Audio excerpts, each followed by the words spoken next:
It's funny, but not in a good way. We may be the Sunshine State. We rank third in the nation in solar energy potential, but we rank only 14th in the country in terms of usage of solar panels. Voters will soon consider two different solar amendments, one on primary day next week and another in November. And as Adam Cellini tells us, the ballot amendments reflect two drastically different solar futures in Florida. Out east of I-75, Sarasota's Triple J Ranch is in many ways a model for sustainability. The fields feed the livestock and the animals return the favor.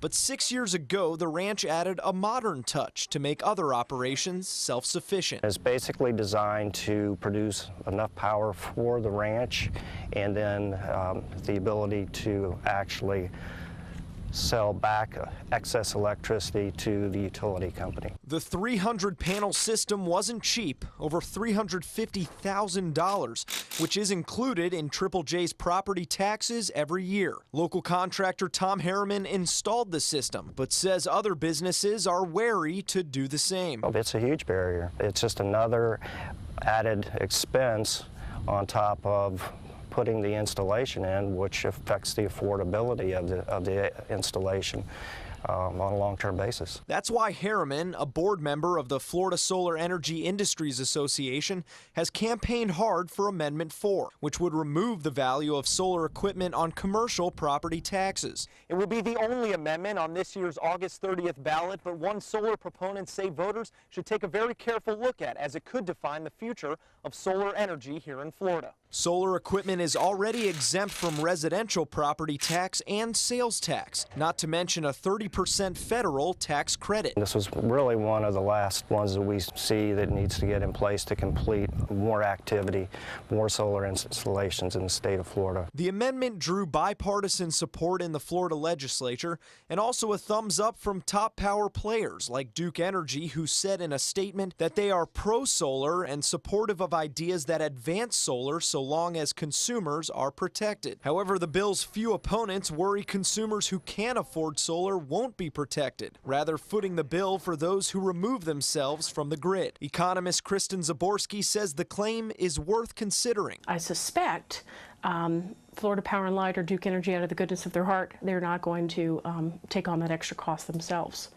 How much will get passed on to the consumer is still definitely up for grabs. Florida Power and Light lumps together its support of Amendment 4 and Amendment 1 coming up this fall, saying they both support solar in a way that is fair to all. But solar activists call Amendment 1's claim of protecting consumers a diversion. It's just a cloud behind what their actual intent is to protect their own utility profit. Utility companies have put millions behind the campaign for Amendment 1, which opponents like Harriman believe will unravel private solar incentives like net metering, a practice that requires utility companies to credit properties that produce more power than they use in a year. They worry it could also restrict private operations from selling their excess solar power to their neighbors. If Amendment 1 passes, it basically will block the sun for everyone in the state of Florida. But would tax breaks and net metering be enough to make solar as convenient as signing up with a major utility? Zaborski is not so sure. There's a reason why I don't drive a hybrid.